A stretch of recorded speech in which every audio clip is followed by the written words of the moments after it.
Karina Baptista, thank you for coming in today. It's a beautiful day outside, but we're in the podcast studio, so I'm excited for this conversation. Thank you. No, thank you for inviting me. So I want to ask you to start our conversation about your fun fact in the latest edition of the Gilman News here, Yes. that your dog has 2 different names. Yeah, so it's a dog that we got him about, I want to say 13 or 14 years ago. And so my brother and I were like, okay, we want a dog. So we actually got him through this website, directly through the breeder. We chose a beagle because it's not a small dog, but it's not like a big dog either. And we thought it was a good size. I actually went to the San Francisco airport to pick him up. He was in a crate. They flew him. He was in a little crate, and when I picked him up where you have all the luggage. There's like this office. You would go to the office and pick him up, and I could hear like, I was like, okay. So I picked him up, and I actually took BART, which was the California Transportation System. And I swear he just kept barking. I'm like, okay, they're gonna kick me out of BART. And then a few minutes after, once BART started, he fell asleep. And he was like, easy peasy. And then I got home, and we're like, okay, so we got to give him a name. So we kept thinking about different names. And then my brother came up with Roscoe. And I was like, okay, but I was like, I want something ethnic. And I just wanted to like play with him. And then I just came up with Poncho. And then so we ended up naming him Roscoe Poncho. And he responds to both names, to Roscoe and Poncho. And we speak to him both in English and Spanish all the time. So we'll say, ven aquí, or like... Wow. And he responds to both commands. That's so funny. It's kind of like my name. I think I don't know if you were there, but early on in the year, I had to talk about my name in front of the entire faculty, I think, because I almost got cold called in a faculty meeting. And it was like, what's your fun fact? And I was like, well, my name is Peter McNeely Scott Jr. That's like my professional legal name. But everyone since the time I was born calls me Jake. And Jake's not even a part of my name. It's just, I respond to both too, kind of like your dog, Peter and Jake.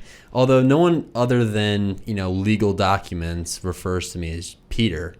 But it's just kind of funny. And it's kind of a similar story. My dad wanted to name me Peter after him, and my mom was like, all right, this is getting a little confusing with the 2 Peters in the house. I want to name you Jake, and she started just calling me Jake, and that's my name. That's so funny. I think this double name, definitely for like Hispanics, is a thing. I have a double name. I have like my first name is Karina, my middle name is Alejandra, right? Same thing. My brother has 2 names. My mom, my dad, but we also have like our short names, right? My dad, for example, would never call me Karina, ever. He always calls me Alejandra because his middle name is Alejandro. And my mom usually calls me Kari, right? The short version of Karina. K-A-R-I? K-A-R-I. Yeah, that's my mom's name, Carrie. Carrie, okay. Yeah. Yeah, so she says Kari, and then the family will call me Kari, Karina. Some of my aunts will be Alejandra. And my brother, too, we always call him by his nickname. His nickname is Güero, and Güero means, like, blonde or, fair skin, because when he was born, he was, like, super fair skin, so we call him Güero. And ever since, my dad is the only one who calls him by his name. Everybody else only calls him Güero. What does Karina mean? I don't know. I've heard that it's like a Russian name or Indian. People have told me it comes from India or from Russia. I really don't know. I've never actually looked it up. How about Alejandra? Is there significant? I guess it's your dad's middle name. It's my dad's middle name. And I guess from kind of like Alexander the Great, right? Comes from I guess back in the day. And yeah, but it's but usually only my legal documents will also have like the entire name. It's kind of funny, and for a while I don't know, I was like, why'd you guys do this? Like, why'd you do this to me? Why'd you name me 2 different names? But I kind of like it as a fun fact. That's when, I got cold called and someone was just like, let's hear your fun fact, like in front of everyone. And it was Nick Pietrzello. I was like, well, at least I have a fun fact ready to go. Yeah. That's like my go-to fun fact about myself. So that's pretty interesting. Did you, does your dog still bark like crazy? Sometimes he does. He's, so my brother and I spoil him a lot. And so sometimes he won't listen. He'll be, he loves to grab socks, dirty socks, and he'll just have us run around the house and like try to catch him. He won't do that to my mom. My mom would be like, déjalo. And then he'll just drop it. I didn't know beagles were so smart. They're super smart, but they're so stubborn. Yeah. I knew they bark because my uncle had a couple, I think. And I know they bark, but I didn't know that they were as intelligent, responding to different language commands, and that's interesting. Yeah, they're super smart. He doesn't bark as much as when he was young, but usually it's not a problem with the neighbors. Like once in a while he'll go out and he'll start barking, and then my dad would be like, ven aquí, and he'll come back into the house and he'll be fine. Mm-hmm. But yeah, they're super, super smart. He'll get away with a lot of things at home. Yeah. Did you grow up with dogs too? No, we didn't. We actually didn't grow up with dogs. But I wish I could have a dog now. We can because the house we rent, we're not allowed. But that's one thing that I'm really, really missing. And when I first left for graduate school, I think I missed the dog more than I missed my parents. Mm-hmm. Yep. You get attached, I think. Yeah. And I was a dog person, I think, when I was younger, but now that I'm kind of on my own and working, mm-hmm. I just do not want a dog because I feel like I couldn't pick up and go away for a weekend, or I'd have to go back and, let the dog out. And I don't know. I think my parents have a couple dogs and they bark a lot. Mm-hmm. And not a lot, but they bark pretty consistently. So whenever I go home, I'm like, my gosh, it's not very peaceful to me. But I think you just adjust to that, I guess. Yeah, you do. And they're just so, like our dog, he'll come and he'll like lay by your side, and but he's picky. Like sometimes he doesn't like to be like for you to pet him, so he'll just stay there and be like, leave me alone. I just want to be next to you, but don't touch me. Mm-hmm. So yeah, but you get attached. I think it's I love talking to him and be like, and so yeah, I miss having dogs.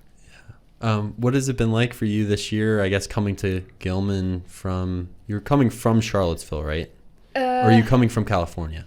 No, I'm coming from Charlottesville, but I've been in Baltimore for a couple years now. Because we moved here when my husband got the job at Morgan State. But I'd been sort of with one foot in Charlottesville, one foot in Baltimore. So I was commuting for a while. How far is that? Oh my God, it's 3.5 hours. You were commuting 3.5 hours every day? No, gosh, no. Oh. No, I would go maybe like on a Tuesday morning and then come back on a Thursday evening. And I was staying with some friends. But it just, at one point, it just became too much. And so I requested an accommodation, and so I was able to teach my courses online. But no, that commute is horrible. Sometimes I think I would do, instead of 3.5, it would be like a 5-hour drive because of the traffic, or I think one time I missed my exit, so it made me do like this whole detour, and oh gosh. Getting through DC is impossible. And you're right, there are so many of those little exit ramps, I feel like, around DC that it's very confusing. Even if you're following the GPS, it's like, they're 5 in a row. Which one do I get off at? Exactly. Yeah, no, that was not good. But yeah, so I'm coming from Charlottesville. Okay, so what were you involved, what was your program when you were at University of Virginia in Charlottesville? So I was in the Spanish, Italian, Portuguese department. And part of the program was we needed to teach, and then the other part was just taking the courses.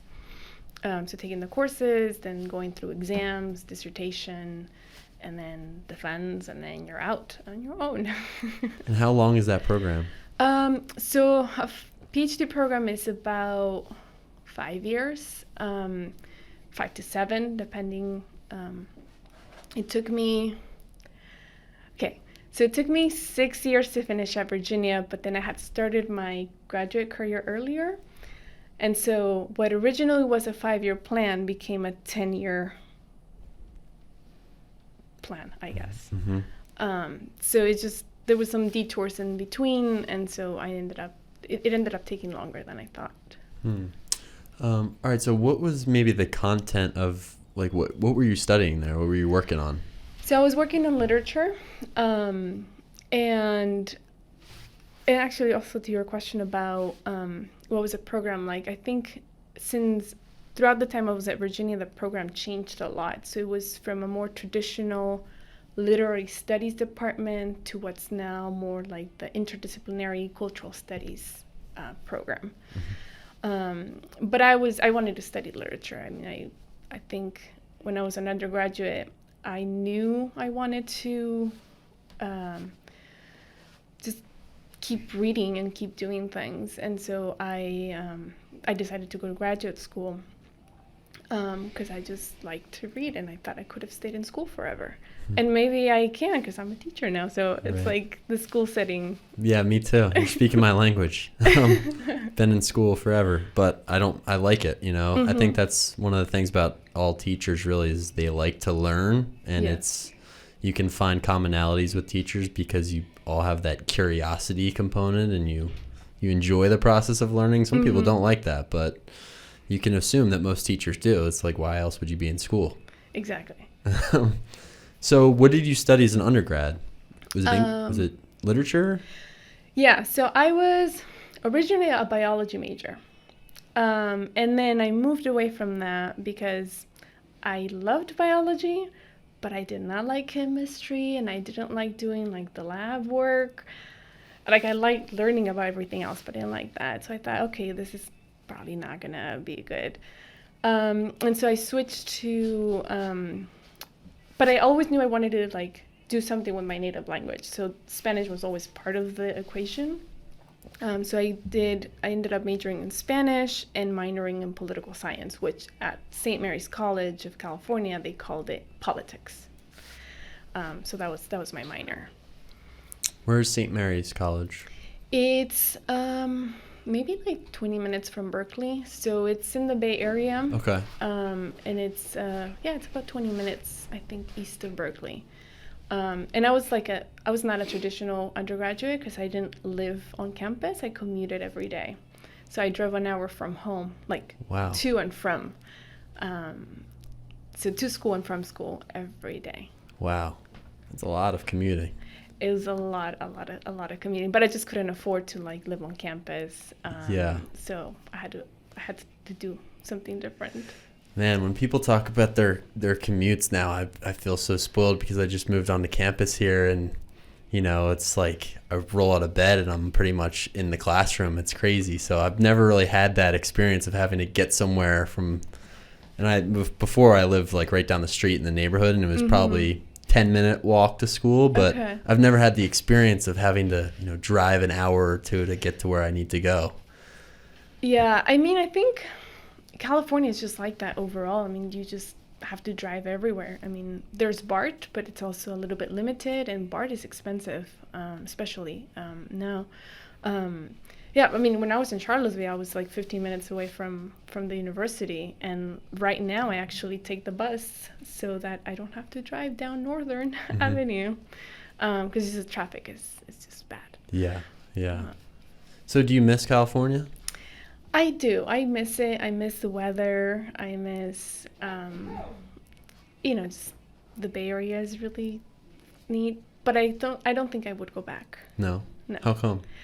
Because I know it already, and I like the East Coast. I like this part of the country. Yeah. And also it's just not affordable. It's gotten extremely expensive, and so I don't think I could go back to that. Yeah. I've been to San Francisco a couple of times, and it's beautiful. There's so much to do out there. It's awesome I'm pretty outdoorsy, so I like that quality. It's, you know, you get off work and you go for a hike, or you go to the beach or you walk around, and that's cool, but I don't know. It's like, it's very expensive. You get a coffee and it's $5 and $6, and yeah, go out to dinner and it's easily $100. It's hard to keep up. It is. It is. I mean, my brother was telling me the other day, I think gas is something like $7 a gallon. And he actually still lives at my parents because he has a really nice job. He works in Silicon Valley, but he can't move out because he just can't afford it. Yeah, it's wild. Mm-hmm. What has it been like, I guess, moving from your program at Virginia, and teaching at Gilman now? What is, I guess, your first year at Gilman been like? It's been good. I think I always knew I wanted to teach. And that's one of the reasons I didn't pursue an academic career. Not that you can't teach, obviously you teach, but I just wanted something different. And I think academia can also be, it just kind of sucks up your life. Yeah. And I was a little tired of that. Yeah. Because you were teaching a little bit when you were there, right? Yeah, I was teaching. I was teaching throughout the whole time that I was there. But, if you do an academic job, you have to go, teaching, and then you have to research, and, you have to have your research agenda and, be very proactive about it. And I like doing the research, but I enjoy teaching better. Mm-hmm. Is that... So I'm interested in the PhD track a little bit, just to think about what is like a daily experience in that. Like, what are the things that you're thinking about a lot as a PhD student? Obviously your research, but what else goes into, I guess, that track? Yeah, I think, you definitely have to think about how you see yourself in the future, right? Like, do you see yourself as an academic? Do you see yourself giving conferences? Do you see yourself, just writing, like, books. A lot? Yeah, writing books, writing articles. And so that's one thing that you have to really think about. And, there's different... So when you graduate with a PhD, there's a lot of things you can do, right? Traditionally, students have been, they do a PhD because they want to be a college professor. That's changing a lot now, especially because there's not enough tenure track jobs. And so even Virginia itself has started putting a lot of money into helping students look into careers outside of academia, and not just like teaching, right? But like maybe going into government, going into nonprofit organizations, so there's a lot of things you can do. But if you really want to follow the academic track, you also have to think about, do you want to do the Research One University, where it's like research intensive, and then maybe teaching 1 or 2 courses a year, or do you want to go through the teaching track, which is more of a, you go to a teaching college and you'll mostly be teaching and then doing some research, right? Mm-hmm. In any case, you still have, so there's 3 areas you cover, right? Research, service, and teaching. So how much you spend on each depends on whether you go to a Research One university or you go to like a teaching college. Mm-hmm. And what, I guess, motivated you to apply to this program in the first place? Like, what did you think that you wanted to get into? Was it really the love for literature that fueled that decision? Yes. Honestly, when I first applied, I had like no idea what like tenure track was. I didn't know. Wasn't even thinking like beyond PhD. I was just, okay, I want to go to school and I want to keep reading. Yeah. That was really my main motivation. And it was until I was into the PhD program that I realized, okay, there's like these things you can do with it. And then like, do I see myself as a college professor? Do I see myself as a researcher? Do I see myself as that, But yeah, it was really just because I wanted to keep reading. Yeah, that's awesome. So what were kinds of things that you read during this program? What did you really enjoy studying and reading?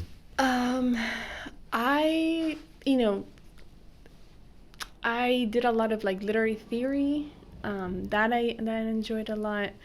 And then just had a lot of classes on different, like Latin American, Spanish literature, film.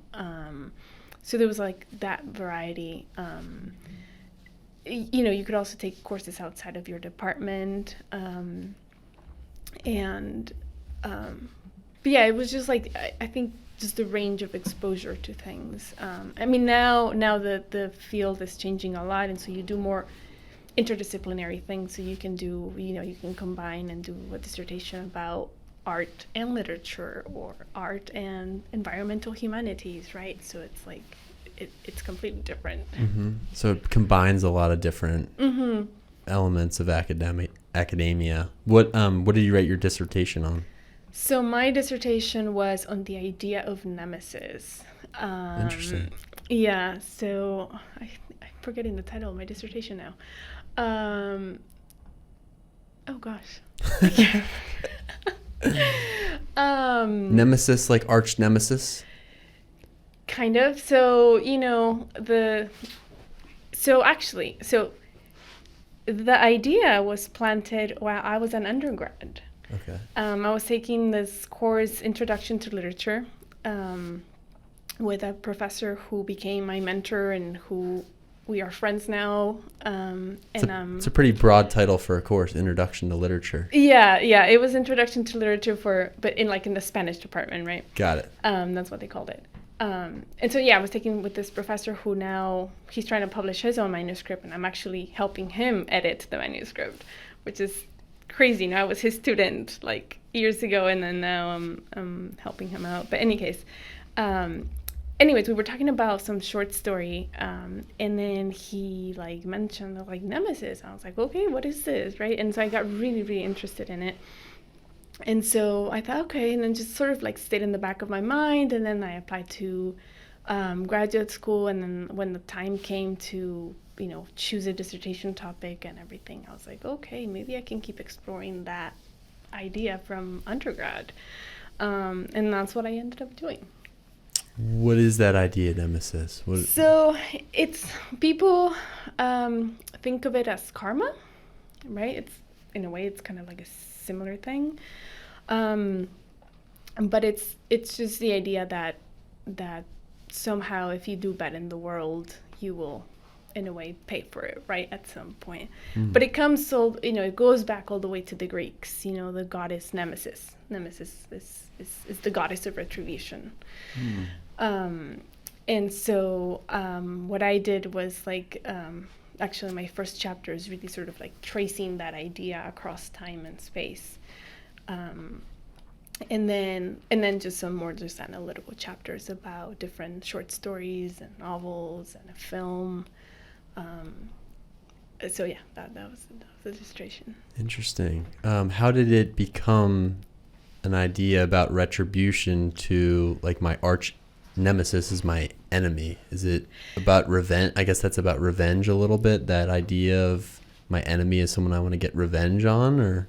It's so it starts as this, it starts with the Greeks, right? The idea of the goddess, right? The goddess of retribution, and then eventually the Romans pick that up, and there's it's sort of there's some poems. There's a lot of poems written about that, and then just I think also Aristotle at one point uses the idea of nemesis, and but in nowadays people think of, oh, that's your nemesis, that's sort of the thing that got you, right? It just evolved, just everything else. But there's always within literature, at least from what I wanted to, or what I was reading, there was always this idea that there's something sort of there's this sort of retribution sort of coming, or latent somewhere there. So it's kind of complex for me to summarize all in here. But I was just exploring the different ways that different authors sort of approach this idea of retribution. Hmm.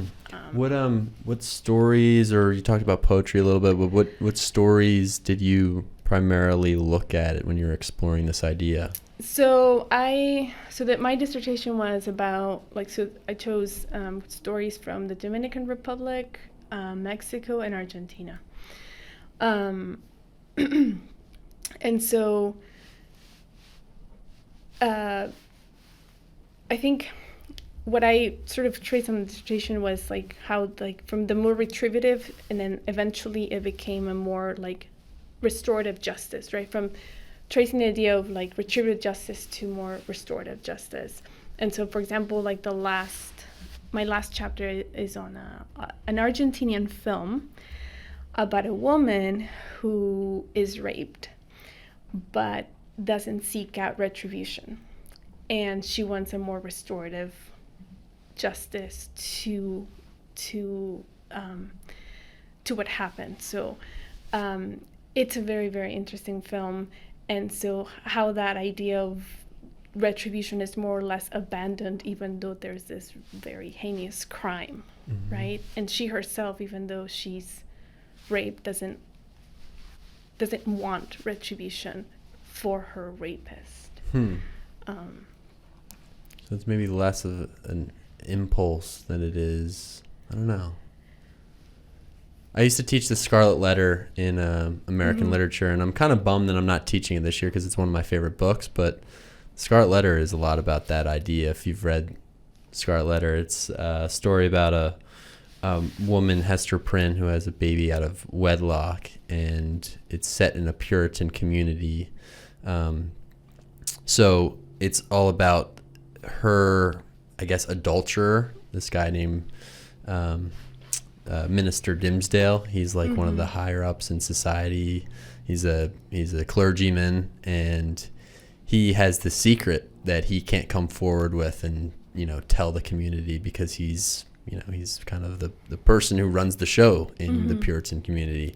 But Hester Prynne is punished, and she's put into prison, with her baby Pearl, and her husband, Roger Chillingworth, perfect name for him, comes back into society, and all he's doing is seeking revenge upon Dimsdale. He tries to figure out who Dimsdale is, who the person who cheated with his wife is. But it's a story about exactly what you're talking about: revenge and sin and retribution. And it's one of my favorite books. But I think it'd be interesting to look at too.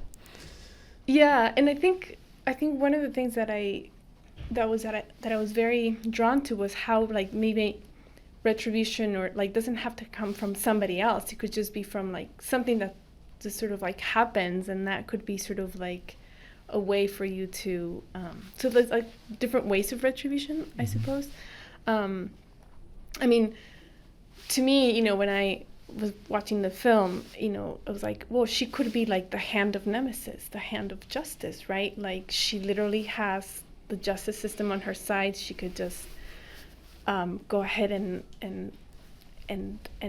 seek that justice, and she'll be in her right to do that, but she decides not to. So I was, when my first reaction to the film was like, why not, right? Like, but then you keep exploring, and there's these layers of like race and class, and not just gender, right? And so I think that all played into her decision of not looking for a retributive way for her to,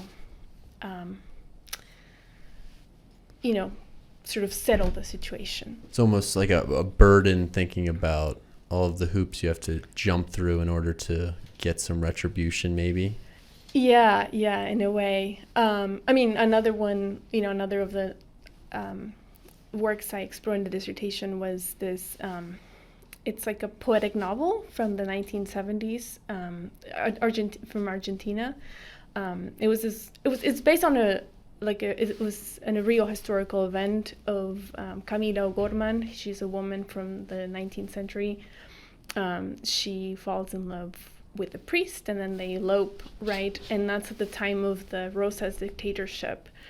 And so they're persecuted, and they die by fire squad. And so this poet from the 1970s, like, he tries to become sort of like, not to rewrite history, but he comes to the defense of Camila O'Gorman, right? And in his novel, he sort of becomes the hand of Nemesis against Rosas, against a dictator. So there's like these very different ways in which people approach, this idea of Nemesis. How do we get justice for something, right? And so in this case, it was, through this writing of this novel that this poet seeks to get justice for Camila, who was, unjustly punished for, for doing what she did, right? So you have that, and then you have, this other woman, she's raped, and but she doesn't want her rapist in jail. Like, she wants a different kind of ending. So that was part of. So you're exploring, I guess, the difference between revenge and justice and different ways that people in literature kind of came to find nemesis. That's not typical to the way that you think about revenge. Yes, exactly. Interesting. Yeah. What do you think, I guess, originally attracted you so much to that idea? I guess it was in part your professor that you had that you really liked, but... Yeah, I think it's just sort of like the idea of punishment overall in society, right? Like, how, why does punishment exist? Why should we always seek punishment for, wrongs? And so to me, like, that was very interesting. And I don't think I've ever, like, the dissertation is finished, but like the topic is just there. Like, you can keep exploring and reading, and your viewpoint might keep changing about that. So you mentioned restorative justice. What did you learn about that concept, that idea, restorative justice? Well, that was more towards the end of the dissertation, and I think if I were to do like a second part or like a second dissertation, I think I would explore more the idea of restorative justice. And I think we also see it in our society nowadays with people who are looking for more restorative ways to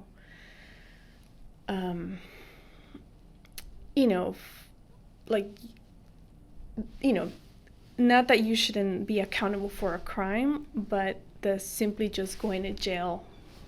And like sitting there and kind of rotting away in a jail cell, yeah. Yeah, does that actually, not that doesn't like fix the crime, like it won't, right? And so I think people are looking for more, even humane ways also of dealing with crime, with the consequences, I'd say. Yeah. Of that. Interesting. That's cool. That's an interesting idea. How long is a dissertation? How long, like, I guess you spend how many years writing this? Well, let's see.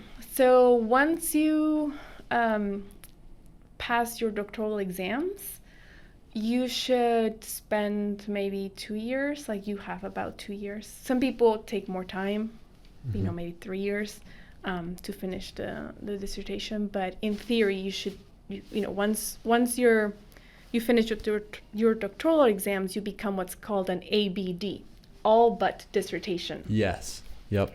And so it's at that point, so you should finish within like 2 to 3 years. Did writing this ever feel like a chore to you, or were you so interested and kind of fascinated by the subject that you really enjoyed the process of writing something this large? Okay. So I enjoy the process of writing the dissertation, but at times it was just very, very, very hard. Especially because in my case, it coupled with the pandemic. So there was not just the isolation of you in your ivory tower, writing your life away, but also you in an ivory tower during the pandemic, writing your life away. Mm-hmm. So it became, it was hard to find ways of, just like outlets for all that pressure really and stress of writing a dissertation. I mean, it's I really like writing and the doing the research and then putting things together, but I think it was the other stuff around, right? Like the not having like a normal life. A dissertation already is extraordinary, like it puts you in extraordinary circumstances, so that plus the pandemic was not fun. The lack of social connection and just kind of an outlet for all of your other things that you need to be healthy, I guess. Exactly. On top of an already pretty solitude-esque like task, you've got to sit in the library and write. Yeah, and also in our case, like I moved to Baltimore right when I was starting the dissertation process. So it was also moving to a city where I didn't know anybody. I didn't know anything, right? So it was that other isolation, like that other layer of isolation. For sure. Did you teach your classes while you were doing this on Zoom? Or did you have classes? So at Virginia, so technically it's a 5-year program, right? So it's courses, doctoral exams, and then the 2 years of dissertation. And so the last year of the dissertation is supposed to be like your fellowship year. So you don't teach during that year.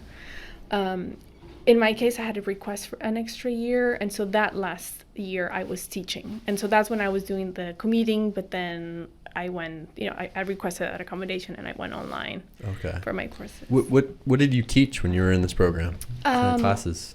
I taught all levels of Spanish. So I taught from the beginning levels, the intermediate, the writing courses, some of the introductory courses for the literature for the Spanish majors.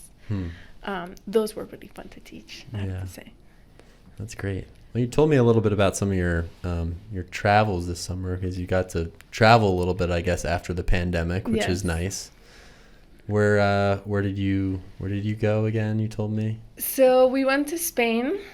We went south of Spain, right? We were in the south. Yes, we were in part of it. We were in La Mancha, the land of Don Quixote. Yep. And then we also spent time in Granada, Almeria, and sort of that southern part of the country. Yeah, and what were those structures you told me? We looked at some pictures. South of Spain. So they're called Mar de Plástico, which we could translate as plastic sea, and it's those greenhouses. There's the greenhouses, so miles and miles and miles of greenhouses in that southern part. I bet that was crazy to see in person, because even when you were showing me the images online, I was like, I've never seen anything like that in my life. Yes, yeah, it was crazy because so there's a national park that's called Cabo de Gata. Beautiful park. And in order to get there, you have to go through the greenhouses, or pretty much drive by the greenhouses. So it was crazy to go from like these greenhouses to then this like extremely beautiful part of the country. And it's like, what is this? Yeah, it seems pretty cool. And you've traveled to Latin America, I assume, too? Yes. So I've traveled obviously to Mexico, and then to Costa Rica, and we had a plan on going to Argentina prior to the pandemic, but then the pandemic came, and so we couldn't go. Mm-hmm. So we're planning on going to Argentina this summer, and maybe spending the entire summer there. Wow, that's awesome. Yes. What was Mexico like? Well, what can I say? Mexico's beautiful. Yeah. And I've I think one of my favorite parts is Oaxaca. If you ever get to go to Mexico, you should go to Oaxaca. I've heard of Oaxaca. Yes, they have great food, and they have beautiful beaches, and it's just a wonderful place. What's your favorite Spanish food? What do you like? Wait, Spanish or Mexican food? That's a good question. Mexican. Let's go Mexican. Okay, Mexican food. There's a lot. I love this dish that's called chiles en nogada. It's like I don't know if you've seen it. It's like these big peppers. They're usually not spicy, but you fill them like they're stuffed with it's like with pork. And it's like there's a special way of preparing it, and it has an almond sauce on top of it, and then it has pomegranate. Yes. Wow. They're rather laborious to make, but they're really good. Have you found any good Mexican restaurants around Baltimore? I try to not go to the Mexican restaurants like in the States because It's not the same? It's not the same, and I know that I'm always going to be comparing it to the food from home. But I would like to find something that's, maybe that is good. I just haven't explored them. Yeah. Yeah, no. Southern California, I've been there, and they've got good Mexican food. Yes. My friends who live in San Diego say, like, I remember in college we'd go to like Chipotle or something, and they'd be like, "I'm not eating that. You just can't compare it to the food in Southern California and Mexico. It's just not the same." No, and actually, now that you mentioned that, I gave my husband a hard time a while back because he was teaching in Southern Virginia, Southwest Virginia, and he was actually 3.5 hours. We were 3.5 hours away, and then at one point he's like, "Yeah, I was like, what did you eat last night?" And he's like, "Beans." I was like, "Okay, so you cook?" He's like, "Yeah, I opened a can of beans." I was like, "What did you say?" And then he's like, "Yeah, I opened the can of beans." And I was like, "You don't tell that to a Mexican. It's like you make the beans from scratch. Like they're the easiest thing to make in the world." And he's like, "Okay, can you forgive me?" I was like, "Yeah, of course." But it was just, I was just joking with him and giving it a hard time. But yeah, it's when you make the food yourself or when you eat it from like the region, you can really tell the difference. Yeah. So what are your plans? What are you excited about on your next journey to Argentina? Oh, you're gonna spend the whole summer there. That's big time. Yeah, we haven't that's what we're planning. I think I just want to go to just the different places, like the Plaza de Mayo, go to the library, to the National Library there, go to Uruguay as well, walk through, the barrio of Palermo, and then what is that? I don't know what that is. It's a famous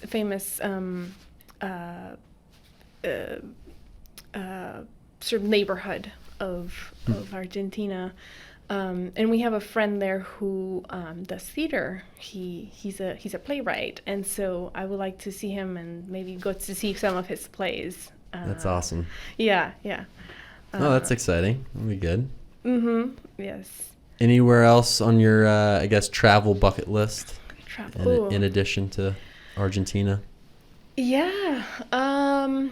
Okay, definitely I would like to go to as well Chile and Peru and other, some of the other Latin American countries. I've also been wanting for the longest time to go to like Denmark and Finland and do like a different kind of trip. Not necessarily backpacking, but just travel through those countries. Because I've traveled pretty much all of Spain and I've traveled Italy a lot. So I want to go to like some like different place. Netherlands that was somewhere I was supposed to go during COVID. It got canceled. Netherlands and Denmark. It would have been cool. Yes. And you said you've been to Cuba? No, I have not. I Okay, have that's not. on my list. I'd like to go there. Yeah, I think I wanna go there too. I have a friend from Cuba, and she keeps telling me, she's like, you have to go when I'm there. Yeah. Yeah, I know I haven't been there, but I know my husband has, and he says it's beautiful. Yeah. Yeah, that Awesome. would be a fun place to go. So I'd like to ask you a little bit about what you're teaching here at Gilman and what I guess the transition this year, to the new school and some of the things that you really like about Gilman are. Yeah. So I'm teaching. What am I teaching? I'm teaching Spanish 2, regular section, 2 sections of Spanish 2 honors, and then a section of Spanish 5. And yeah, they're all very different courses. But I really like. I like teaching the boys. I think they're goofy and they're silly, and that's like really motivating because they can really get into something. Like you'll give them an activity, and then like the other day we played what's called a Mexican bingo. We play loteria. It was like sort of my treat to them, to get them a little bit away from the grammar, and let's just do something more. It's just something different, and they really got into it. And so I really like their silliness and goofiness. Yeah, for sure. I always say to my students who are talking about Spanish, or, they come from a class where they have a Spanish quiz or something, and I'm always like, you guys need to really pay attention in Spanish, because someday, I think I was the type of student, and I wish I wasn't like this, but I just didn't really understand the bigger picture of what Spanish could do for me in the future. Like, I didn't realize when I'm in my 20s, I'm going to want to go to Spain and want to go to Mexico and go to Peru. And I've been to Spain and Peru now, and I think every time I go to those places, I wish I paid more attention, to Senora in 8th grade or whatever. I did pretty well in Spanish, but I didn't really, understand the greater picture, I guess. Yeah, I think especially because the United States is becoming, there's already a big population of Spanish speakers in the United States, and it's I think after Mexico is a country with more Spanish speakers, just because population wise. So I think it's important for students to really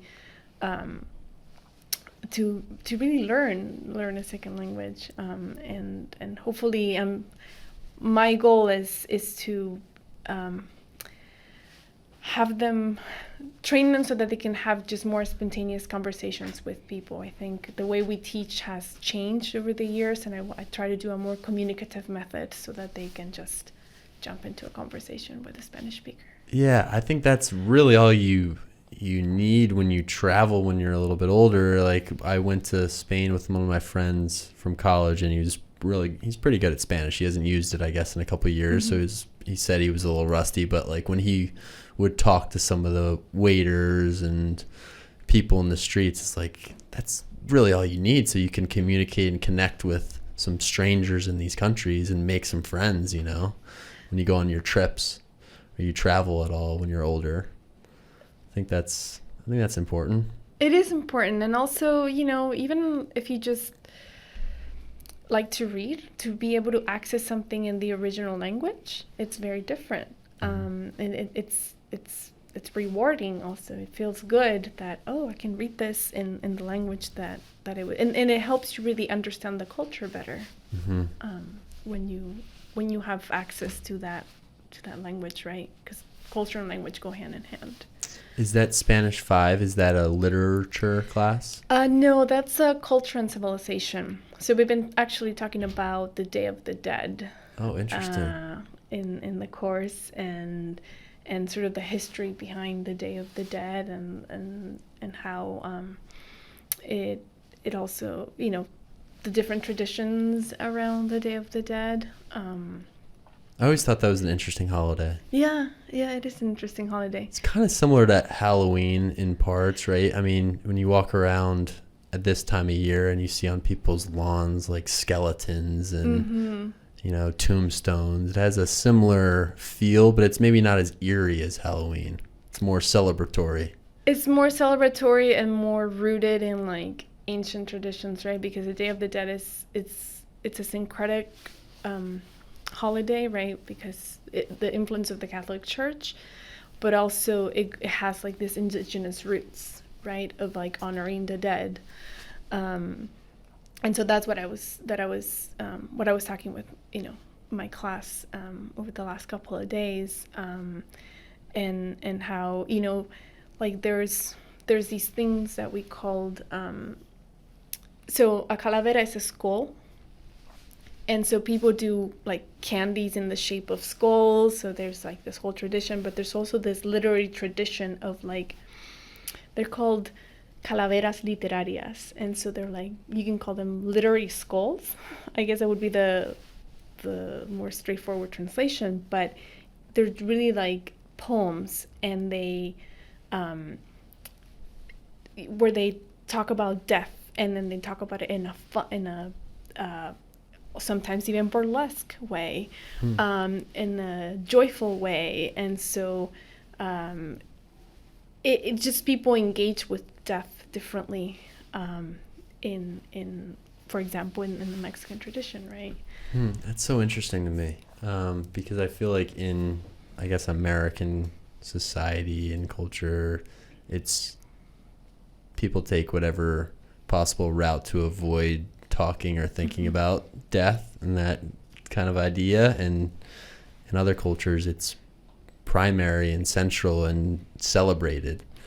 Just interesting how different people look at that idea differently, or that I guess event in your life differently. Yeah, and there's like so many ways to refer to death in the Spanish language, and it's you don't necessarily see it as something bad and somber and solemn, but it's okay. We can use this as and it just even have fun with it. I don't know, just enjoy it. Yeah, or a way to, I guess, look at life, a way to reflect on your life. Yeah. It's not something that you necessarily have to fear. Like, we're all gonna die, right? So people embrace it in a different, they understand it differently. What are some of those customs, traditions on Day of the Dead? Like, what do people do to celebrate that holiday? So a lot of the times people make altars, right? Like at home, you can make a small altar, let's say, for a relative of yours, your mom, your dad, or a brother, or something or somebody that must have died. You put an altar, and you put these things called ofrendas. So maybe the food that they liked, the music that they liked, you put a picture of them. And so at one point I asked my students, okay, if somebody were to make an altar for you, what would be part of your altar? So if some of them said, okay, yeah, a baseball, like it would be there. Those are things that represent you. But in a lot of towns, they make, people go to the tombs, and then they spend all night in the tomb, right? And they eat food, and they pray, and they have music to honor the dead. In the bigger cities, more urban areas, you have a lot of festivals about the death, and so you have all these parades, and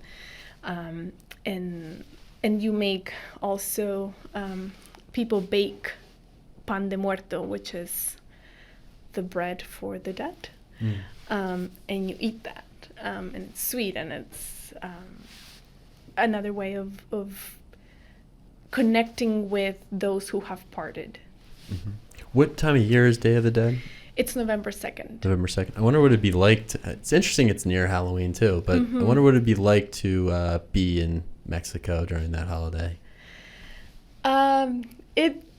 I think if you can ever go, you should definitely go. I don't know whether, I guess the Latino community in Baltimore I think they must do something. Yeah.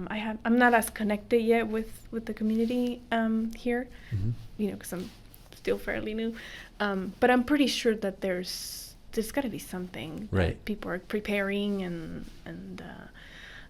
for the day. Mm-hmm. So maybe we have to find some Yeah. events, and then we can go, and then you can get a feel of what it may be It's like. interesting. That's cool. So I'd like to just ask you your book recommendation for anyone who's watching or viewing this episode or listening to this episode. Do you have a book or a story recommendation for people? Yeah, I was thinking about it. There's a short little book that's called El Cartero de Neruda. I'm not sure what how they've translated it into English, but the more literal translation would be Neruda's as postman, and it's a beautiful story of friendship. So it's a story about how this postman becomes friends with the poet Pablo Neruda. And it's a wonderful, wonderful story about friendship. And so that would be my recommendation. There's also a film that they made based on the book, and the film is Italian. It's called Il Postino. It makes me cry. I'm a crier. So every time I see it, just because of the just love and tenderness and just sweetness of the friendship that develops between the two men. Are you a big Pablo Neruda fan? I like Pablo Neruda, but that film, like, in that book, really get me. That story. Yeah. When did you first find that story or discover it? It was during the pandemic, actually. Yeah. Yeah, it was during the pandemic that I discovered. And there's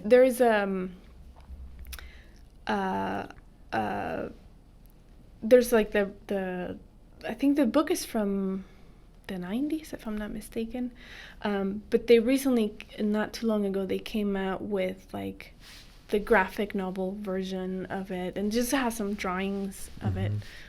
But it's a wonderful story. I like that. Do you bring it into your class at all? Or? I haven't. No? I haven't. I'm not sure if my student. I think maybe that would be a story more for like the AP students. It's difficult. Is it? It's like a short novel. Okay. So yeah, it would be hard to read with my students at the moment. Okay. Yeah. Great. Anything that you're reading right now that you really like? I am reading that book from What Is Mine and What Is Yours by Naima Coaster. Oh yeah. Yeah, I'm reading that right now. But then I have a whole other bunch of books on my list that I want to get to. So maybe after I finish this one, I want to be disciplined and make sure I finish my book. Do you find it hard to read during the school year and the busy schedule? Or do you have a schedule like before you go to bed or, sometime during the day? I try to get a little bit of reading before I go to bed, but sometimes maybe I'll just take Sunday afternoon and I'll just read on Sunday afternoon. Yeah. Yeah. Awesome. Well, I guess you have to work that into the schedule because it's your original passion. That's what kind of got you here, is your love for literature and reading. Yeah. Actually, I'm at home. So where I had my desk, I was like, okay, this has got to go, and I have to get a reading chair and a table so I can make space for my new, this sort of new life and go back to what I really like doing, which was reading. Love it. Well, thank you very much for coming in today. It's a pleasure to talk to you, get to know you a little bit better, and hopefully you're enjoying yourself at Gilman, and we're glad to have you here. And Cesare, thank you for doing the switchboard. Appreciate it. Yeah, thank you, Cesare.